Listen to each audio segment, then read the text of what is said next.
So this is what's going on right now with Xi Jinping, is this one-party rule. So if you're one guy and you're not willing to take any kind of criticism, what does that create? And this is where I think our advantage is going to come, because what's going to happen, and I saw this in 2019 when he, or 2017 when he became the sole leader for life, basically. I said, that's it. That's the end. That is the end. And if you look at the speech that you talked about, this breaking heads and blood will flow, that's Xi Jinping. Xi Jinping is going to take the Chinese Communist Party in a bad direction, because it's going to be very militaristic. You know, you want to talk about what they're doing. They're building, nuclear weapons. They're building hypersonic weapons. They're building. I mean, it is a military buildup the likes the world has never seen is going on right now in China. Tell us about hypersonic weapons. So when I was a defense attaché in Beijing, I sent a couple of my guys down to southern China to what was called a Hypersonics conference in Xiamen, China.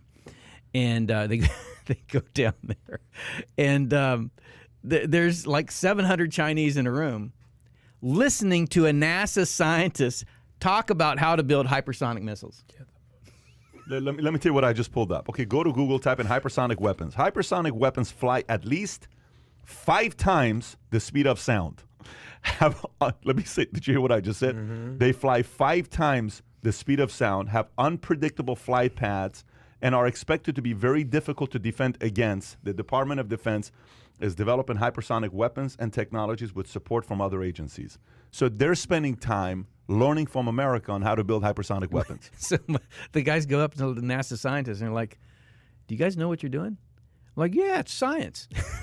You're teaching the enemy to build missiles that are going to be targeted at us.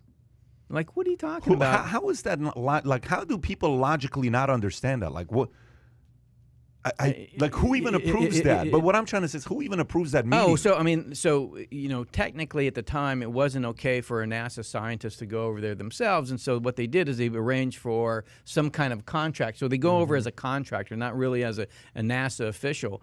But, I mean, they're basically scientists that work for NASA. And so this is what is going on across our country. And this is, what I tried to talk about. So if you enjoyed this little short segment from the podcast that we did, here's another short segment to watch. Or if you want to see the entire podcast, click over here. Take care, everybody. Bye-bye.